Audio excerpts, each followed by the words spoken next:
Dengan cepat, tempat tidur ini diubah menjadi spray kain, bertindak sebagai tirai yang tergantung di kedua sisi tempat tidur. Dari luar, bagian dalam tirai ini tidak bisa dilihat sama sekali.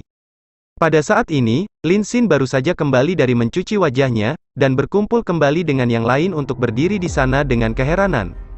Wang Yuan dan Chen Yinger berbagi pandangan, dan tiba-tiba melompat, buru-buru menarik dua tempat tidur kosong lainnya bersama-sama. Jelas, kedua wanita ini ingin belajar dari teladan Chai Er. Bagaimanapun, mereka adalah perempuan tidak seperti pria, lebih menekankan pada privasi. Demonstrasi Chai Er tidak diragukan lagi mengingatkan mereka akan hal itu. Setelah menyelesaikan semuanya, Chai Er ke sisi Long Hao Chen dan menarik tangannya, mengucapkan kalimat yang hampir membuat Long Hao Chen menangis. Ini rumah kita sekarang. Long Hao Chen benar-benar lenyap, dan seolah-olah dia benar-benar melupakan orang lain yang hadir.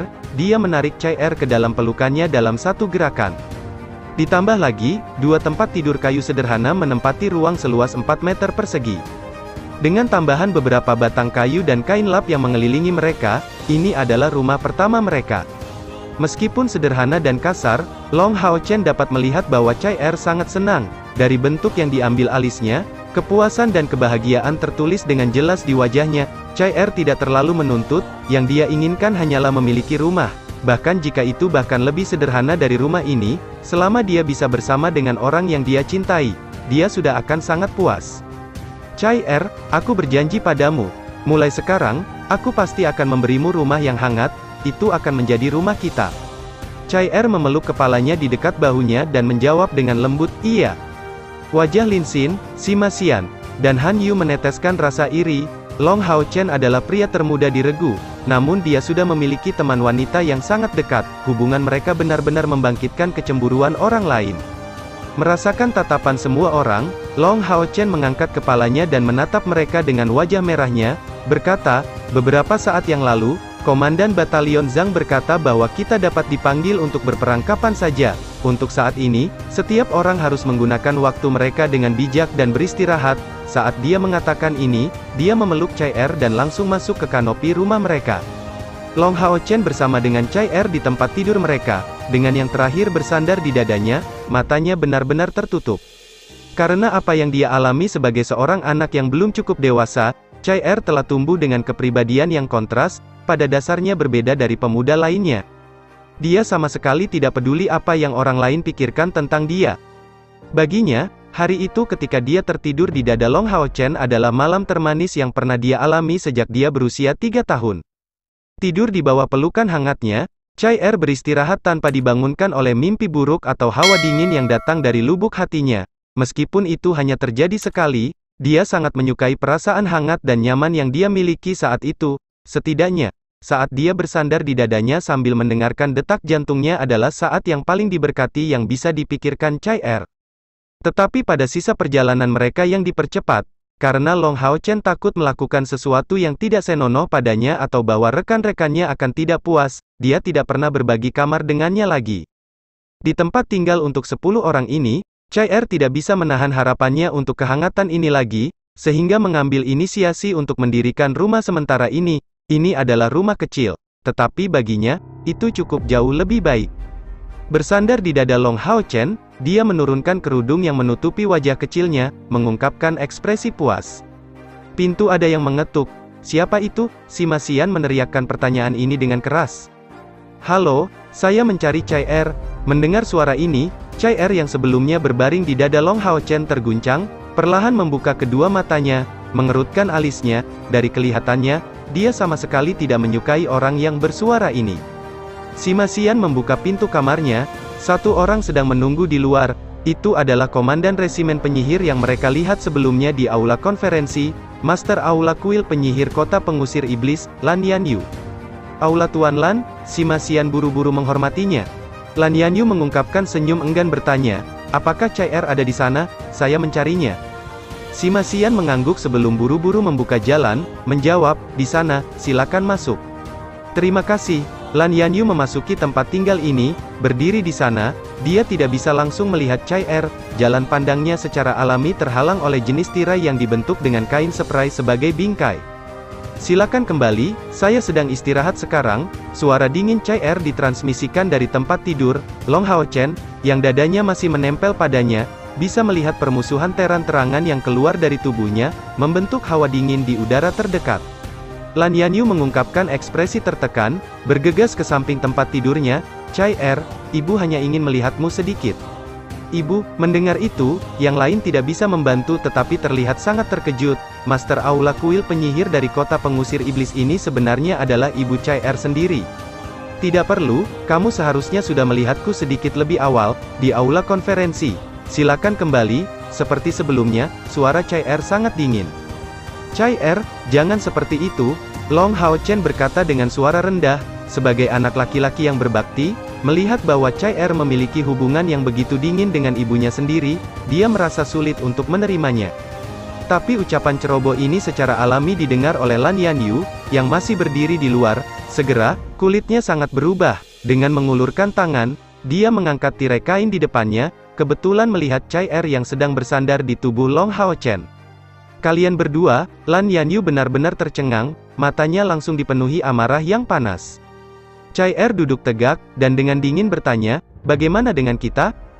Lan Yanyu berbicara dengan waspada dan murka, "Bagaimana kamu bisa bertindak seperti ini? Kamu masih anak-anak." Riak sihir yang padat segera meledak darinya, niat membunuhnya segera mengunci Long Hao Chen.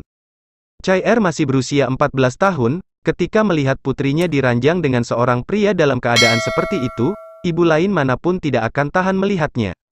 Kulit Chai Er berubah, mengambil kerudungnya untuk meletakkannya di wajahnya. Dalam sekejap, siluet turun dari tempat tidur, menghalangi Lan Yanyu. "Siapa yang mengizinkanmu ikut campur dalam urusanku? Ini adalah kamp tentara dan Anda bukan perwira militer. Anda sama sekali tidak memiliki otoritas di sini. Silakan pergi." Pada saat itu, Long Hao Chen juga turun dari tempat tidur, dan menarik tangan Chai Er, berkata dengan suara rendah, "Chai Er, jangan seperti itu. Bibi datang khusus untuk menemuimu." Mata Lan Yanyu bersinar di depan Long Hao Chen. "Kami tidak membutuhkanmu ke sini untuk bertingkah seperti pria yang baik. Kamu berani memanfaatkan putriku seperti itu, aku akan membunuhmu." Dengan cepat, suhu seluruh ruangan meningkat, dan dengan mengangkat tangan Lan Yanyu, kerucut es yang tajam terbang keluar, mengarah ke Long Hao Chen. Dengan kilatan cahaya hitam, niat membunuh yang padat langsung meledak dari tubuh Chai Er. Kemudian, kerucut es pecah, berubah menjadi bubuk es yang tersebar di udara. Di tangan kanan Chai Er, belati emas gelap langsung muncul, dan dalam sekejap, dia tiba di depan Lan Yanyu. Belati tajam itu langsung diarahkan ke dada Lan Yanyu. "Jika kamu berani menyentuhnya, aku akan segera membunuhmu." Melihat belati emas gelap yang sangat dekat, Lan Yanyu hanya bisa menatap kosong. "Chai Er, aku ibumu, kau tahu?" Chai Er tersenyum dingin, "Ibu, di mana Anda saat itu, ketika kakek melemparkan saya ke gua yang dingin itu? Saya yang berusia 3 tahun, ayah dan ibu saya ke mama, saya memiliki satu orang tersayang, dan itu dia. Aku akan membunuh siapapun yang mencoba menyakitinya." Kemarahan di wajah Lan Yanyu menghilang dalam sekejap, dan digantikan oleh kepahitan yang mendalam dengan warna pucat. "Chai Er, jangan bilang bahwa di dalam hatimu, aku benar-benar hanya orang asing." Chai Er dengan dingin berbicara, "Orang asing, ketika saya berada dalam bahaya besar, meskipun tidak mengenal saya, dia melindungi saya dari bahaya, melindungi saya dengan tubuhnya sendiri, menghadapi musuh yang tidak mungkin dia bandingkan, dia masih melindungiku tanpa ragu sedikit pun, dan dia berkata bahwa dia akan melindungiku seumur hidup. Bagaimana dengan Anda? Apa yang telah kamu lakukan untukku? Saya tahun ini 14 tahun, dan dalam ingatan saya hanya pelatihan, kedinginan dan rasa sakit. Ketika saya tidak bisa bergerak sama sekali dan harus tetap berbaring selama 2 tahun penuh, di mana Anda? Jangan bilang bahwa kamu melakukan itu demi aliansi, dan seterusnya. Aku tidak mengerti kebenaran dari tujuanmu. Yang saya tahu adalah bahwa ketika saya ingin menyerah pada kehidupan dan bagian dari dunia ini selamanya, dialah yang mengingat dalam hati saya apa itu kehangatan, membantu saya untuk melestarikan sedikit harapan terakhirku. Jangan pernah muncul di hadapanku lagi. Aku sudah memutuskan untuk memutuskan semua hubungan denganmu." Setelah mendengar kata-kata tak berperasaan seperti itu, Lan Yanyu tersandung 2 langkah ke belakang, air mata jatuh dengan gila-gilaan dari matanya yang indah. Melihat Chai Er keras kepala sedingin es untuk terakhir kalinya, dia dengan kasar berbalik dan berlari keluar. Long Hao Chen bisa merasakan tubuh Chai Er bergetar. Bagaimana mungkin dia tidak tergerak secara emosional? Sekarang, Bagaimanapun, orang itu adalah ibunya. Setelah mengucapkan kata-kata yang tidak berperasaan seperti itu, mungkinkah dia bisa merasa baik? Dengan ringan meraih tubuh lembutnya, Long Hao Chen tidak tahu harus berkata apa, dan hanya bisa menghangatkannya dengan tubuhnya sendiri. Aku tidak akan menangis demi dia, aku sudah menangis cukup jauh untuknya. Saya adalah anak tanpa orang tua, saya hanya anak tanpa orang tua. Mungkin yang lain merasa bahwa Chai Er agak berlebihan, tetapi semua orang bisa membayangkan jenis perasaan yang dia miliki ketika dia tidak dapat mendengar, melihat, atau bergerak, tetapi harus tetap sadar selama bertahun-tahun. Siksaan macam apa itu? Setelah mengatakannya, dia perlahan berbalik, dengan erat menarik dirinya ke arah Hao Chen, wajahnya yang halus bertumpu pada dadanya, tubuhnya pada saat itu gemetar hebat. Long Hao Chen memeluknya erat-erat, merasakan sakit yang luar biasa juga. Sejak dia mengetahui tentang masa lalu Chai Er, dia sangat menyayanginya. Suara logam yang menusuk telinga terus-menerus terdengar dari luar. Segera, suara yang lebih keras masuk, menghasilkan getaran suara. Han Yu berseru, ini pertemuan tentara. Semua orang tidak bisa tidak melihat Long Hao Chen dan Sima Xian menyarankan, Kapten, wakil Kapten Chai Er sepertinya dia agak tidak stabil. Bagaimana kalau kalian berdua tidak pergi? Itu tidak akan berhasil. Long Hao Chen memiliki pandangan serius. Saya berjanji kepada Komandan Zhang bahwa saya akan mematuhi perintah apapun. Kita sekarang adalah tentara. Bagaimana mungkin kita tidak berpartisipasi dalam pawai? Aku akan melindungi Chai Er, ayo pergi. Chai Er juga berdiri tegak, meraih tongkatnya, wajahnya tampak kembali tenang setelah beberapa saat. Saya baik-baik saja, ayo, pergi. Long Hao Chen melihat ke bawah, sekali lagi meraih tangannya sebelum dengan ringan meletakkan tangannya, berkata dengan suara rendah, tidak peduli apa dan kapan, kamu akan memilikiku. Bahkan jika itu hanya demi saya, Anda harus hidup dengan benar. Yang saya harapkan hanyalah melihat Chai Er saya gembira dan bahagia. Iya, Chai Er mengangguk ringan, mengambil inisiatif untuk meraih tangan Long Hao Chen. Ayo pergi. Long Hao Chen memanggil rekan-rekannya sebelum dengan cepat bergegas keluar. Di luar tempat tinggal, sekelompok tentara bergegas dengan kecepatan tinggi. Para perwira ini sesekali berteriak. Berdiri di ruang di depan tempat tinggal, Zhang Hairong ditempatkan di depan tempat tinggal. Pada saat ini, dia sudah mengenakan pakaian bela diri, mengenakan baju besi pelat berat di atasnya, dan masing-masing tangannya memegang kapak perang. Dengan penampilan yang menakjubkan ini, dia melihat para prajurit ini bergegas ke arahnya. Long Hao Chen buru-buru memimpin rekan-rekannya, berlari ke arah Zhang Hairong, dan memberi hormat kepada tentara di hadapannya. Komandan batalion, kelompok kami yang terdiri dari 7 tentara melapor kepada Anda. Dalam situasi perang, Zhang Hairong saat ini tidak memiliki sikap rendah hati seperti sebelumnya, dan berkata dengan dingin, berdiri dalam formasi di belakangku, dan ikuti aku dalam menyerang musuh. Iya, Long Hao Chen memberikan jawabannya, membawa rekan-rekannya untuk berdiri di belakang Zhang Hairong. Di antara mereka bertujuh, beberapa tinggi, beberapa lebih pendek, dan di atas segalanya, 3 dari mereka adalah gadis-gadis yang semuanya terlihat sangat muda. Segera menarik perhatian para prajurit. Secara khusus, sekelompok tentara yang berdiri di depan mereka sesekali memberikan tatapan penasaran. Regu pemburu iblis yang baru dibentuk yang datang ke kota pengusir iblis untuk melaksanakan tugas mereka dan menjalani ujian adalah rahasia yang sangat rahasia, bukan sesuatu yang mungkin dapat diketahui oleh para prajurit tingkat rendah ini. Dengan cepat, semua prajurit dikumpulkan. Meskipun langit sudah gelap, formasi pertempuran masih cukup rapi, dilakukan tanpa terburu-buru. Senjata para prajurit tampak polos dan sederhana, semuanya usang karena telah digunakan sejak lama, dan selain seragam militer mereka, mereka juga memiliki baju besi kulit. Para perwira semuanya mengenakan baju besi generik yang sama, hanya Zhang Hairong yang memiliki baju besi pelat. Sesaat kemudian, para prajurit selesai berkumpul, dan Zhang Hairong menyatakan, saudaraku, akhir-akhir ini, serangan para prajurit iblis kecil ini sangat sengit. Dengan demikian, kita harus menuju ke medan perang hari ini. Meskipun itu lebih awal dari yang diharapkan, paman ini tidak akan mengatakan lebih banyak lagi. Hanya saja jika beberapa dari Anda tidak menghadapi kenyataan ini, kehormatan batalion ini akan jatuh karenanya. Kalau begitu, jangan salahkan sepasang kapak saya karena tidak dapat membedakan orang. Sekarang, kita akan berangkat. Sekelompok tentara mengangkat senjata mereka, meneriakkan 3 kata membunuh. Ini di bawah tatapan heran dari kelompok 7 Long Hao Chen sebelum segera pergi, menuju dengan tergesa-gesa ke perbatasan.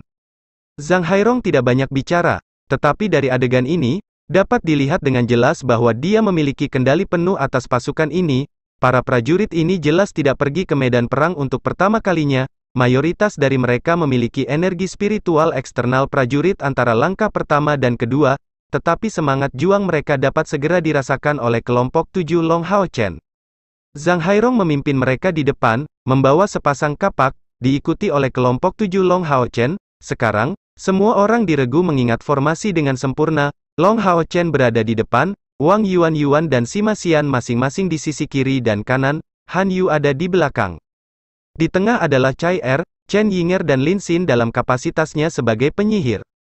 Meskipun Chen Yinger dan Lin Xin masing-masing adalah summoner dan penyihir, tubuh mereka ditingkatkan oleh energi spiritual mereka, membuat mereka tidak lebih lemah dari prajurit rata-rata antara langkah pertama dan kedua. Dengan demikian, tidak ada yang memiliki masalah untuk mengikuti yang lain. Segera, mereka tiba di perbatasan kota pengusir iblis di bawah pimpinan Zhang Hairong, di mana mereka bisa melihat tembok yang mengesankan ini dari dekat. Setelah datang ke pegunungan pengusir iblis ini untuk pertama kalinya dan melihat pertahanan yang luar biasa ini, Long Hao Chen dalam hati merasa heran, dindingnya terlalu tinggi, dan meskipun dia tidak bisa melihat dari sana bahwa dinding-dinding ini tebalnya lebih dari 100 meter, hanya dengan melihatnya, dia sudah memiliki perasaan ketebalan yang berbeda. Teriakan, jeritan, dan suara logam yang dirasakan telinga terdengar terus-menerus di sekitar mereka. Setelah akhirnya sampai di medan perang untuk pertama kali, Long Hao Chen merasakan banyak kegembiraan di tengah kegugupannya. Dengan cepat, Zhang Hairong telah memimpin mereka di perbatasan kota. Membawa 2 kapak perang di tangan kirinya, Zhang Hairong bertanya kepada seorang prajurit yang mereka temui dalam perjalanan, "Di mana komandan batalion Anda?" Prajurit itu menjawab dengan suara keras, "Dia ada di perbatasan, melawan musuh." Zhang Hairong tertawa terbahak-bahak, "Benar-benar berani, pergi dan beritahu komandan batalion Anda bahwa batalion ke-1 kami telah tiba untuk beralih dengan Anda, biarkan saudara-saudaramu beristirahat sebentar, dan biarkan kami menangani para prajurit iblis ini, saudara-saudara dari batali depan 1, ikuti saya." Mengatakan demikian, pria pemberani ini menyerang dengan langkah besar ke depan. Dalam kapasitas mereka sebagai prajurit, kelompok 7 Long Hao Chen tidak berani mengendur, mengikuti Zhang Hairong ke depan dengan kecepatannya. Pada saat ini, mereka menginjak medan perang untuk pertama kalinya, tetapi tidak punya waktu untuk mengamati sekeliling. Pada saat yang sama, pemandangan yang menakjubkan terungkap, darah di dalam tubuh mereka mendidih dengan gila-gilaan. Di luar dinding setebal lebih dari 100 meter, menyertai teriakan yang tak henti-hentinya, darah terus mengalir keluar di garis depan medan perang, dan jumlah teriakan pembunuhan meningkat sesuai dengan itu. Zhang Hairong bergegas ke depan, ketika tiba-tiba, Zelin iblis berbilah ganda setinggi sekitar 1,5 meter tiba, mengacungkan 2 anggota tubuhnya yang berbilah tajam ke arah salah satu prajurit yang mempertahankan kota. Zhang Hairong melolong marah, melesat ke depan menggunakan kaki kirinya sebagai penopang, sepasang kapaknya menebas ke depan, dengan suara Zelin iblis bilah ganda itu pecah berkeping-keping. Prajurit yang baru saja diselamatkan olehnya itu telah berlumuran darah sejak lama. Berbalik untuk melihat Zhang Hairong, dia mengarahkan acungan jempol ke arahnya sebelum mengayunkan tubuhnya, lalu duduk di tanah. "Kamu boleh pergi istirahat, saudara-saudara dari batalion ke-6, mari kita tangani sisa pertahanan," kata Zhang Hairong sebelum berteriak keras. Sepasang kapak besarnya berjalan lancar, bergegas maju seperti penggiling daging, melompat ke arah iblis yang mendekat, berayun sambil membidik kepala mereka. Para prajurit dari batalion ke-1 dengan cepat menuju ke depan lokasi-lokasi penting tembok kota. Sebagian dari mereka melawan musuh, sementara bagian lain membantu batalion ke-6 dalam mengevakuasi yang terluka. Seluruh proses dilakukan dengan cara yang rapi dan teratur. Dengan tenaga medis khusus membantu yang terluka, bantuan depan membutuhkan waktu kurang dari 20 napas untuk dilakukan. Zhang Hairong tiba-tiba merasakan seluruh tubuhnya memanas, semangat juangnya meningkat dan energi spiritual di tubuhnya menjadi lebih ganas. Dia menemukan bahwa cahaya putih beriak di seluruh tubuhnya.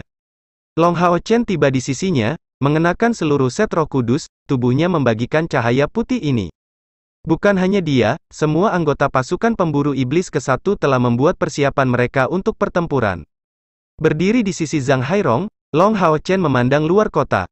Dia bisa melihat bahwa iblis ada di mana-mana, mengelilinginya dari semua sisi, dan bagian utama dari pasukan musuh terdiri dari iblis Zelin bilah ganda. Sejumlah besar iblis berbilah ganda tanpa henti mencoba memanjat di atas dinding, mengandalkan lengan tajam mereka. Para prajurit di dekatnya mengandalkan batu dan api untuk melakukan yang terbaik untuk mempertahankannya. Pasukan iblis ini tidak mungkin dihitung dengan sekali pandang. Bahkan ketika sejumlah besar iblis pedang ganda dihancurkan, iblis-iblis ini masih terus menyerang. Selama inti mereka tidak dihancurkan, mereka akan segera berdiri dan terus menyerang. Perang sengit sedang dilancarkan di luar kota. Memotong kepala iblis Zelin bila ganda, Zhang Hairong bertanya pada Long Hao Chen, "Kamu adalah ksatria penjaga?" Long Hao Chen mengangguk sebagai konfirmasi. Zhang Hairong berkata, "Terlepas dari panggilanmu, ikuti aku dalam membunuh musuh. Semakin banyak kita membunuh semakin baik." Iya, Long Hao Chen berbalik untuk melihat rekan satu timnya, Wang Yuan, lindungi Yinger, Sima Xian, lindungi Lin Xin, Han Yu, jaga penyembuhan dan keseimbangan, kita harus bertarung berdampingan. Melindungi kota bukanlah tentang cara menyerang terburu-buru ke depan, tentu saja, mereka tidak dalam posisi untuk melakukan itu adalah pertempuran antara pasukan mereka dan pasukan musuh. Kabut emas halus dihasilkan, bergelombang di sekitar Long Hao Chen, 8 simbol emas dengan cepat tersebar di sekitar, menyelimuti diameter sekitar 20 meter. Segera, kabut emas mengelilingi tubuh semua orang, itu terlihat seperti ketika seorang ksatria menggunakan kemampuan kekuatan penyimpanan. Ini adalah yang pertama dari kemampuan ksatria penjaga yang dipilih Long Hao Chen kembali di gudang harta karun aliansi, pengumpulan spiritual, itu menghabiskan energi spiritualnya sendiri untuk meningkatkan tingkat pemulihan energi spiritual pasangannya sebesar 30%. Pada saat ini, Long Hao Chen sedang menunjukkan kemampuan dukungannya yang tangguh. Teknik pengumpulan spiritual ditambah teknik pedang Roh Kudus, selain nikmat penjaga dilepaskan, ketiga kemampuan tipe skill ini langsung memperkuat seluruh tim. Pada saat yang sama, dia mengarahkan pedang Roh Kudus ke depan, menelusuri 10 garis cahaya putih, dan iblis pedang ganda di dekatnya langsung terguncang, dan mereka jatuh. Setelah mendapatkan bantuan Long Hao Chen, Sima Xian berteriak keras, bunuh tongkat di tangannya melambai seperti naga melingkar gelap, dan tanpa memanfaatkan kemampuan apapun, kekuatan fisiknya yang tangguh meletus. Dengan setiap potongan tongkatnya, kepala iblis pedang ganda diledakkan dan diubah menjadi daging cincang. Keberanian Wang Yuan bahkan lebih besar dari Sima Xian. Gadis ini langsung melompat ke tembok kota, dan melambaikan perisai jiwa ilahi, dia menyapu semuanya. Dengan cepat, tidak ada iblis pedang ganda lain yang tersisa ke arah mereka. Baru saja membebaskan batalion ke-6, Zhang Hairong masih menikmati dirinya sendiri dengan 2 kapak perangnya. Tetapi setelah beberapa kali bernafas, dia menemukan bahwa sudah tidak ada lagi tekanan. Bahwa meskipun 2 atau 3 anak kucing kecil kadang-kadang mendekat dari depan, musuh di kiri dan kanan semuanya sudah diurus oleh kelompok Long Hao Chen. Setelah sedikit lebih dari 20 detik, area ini sudah benar-benar bersih.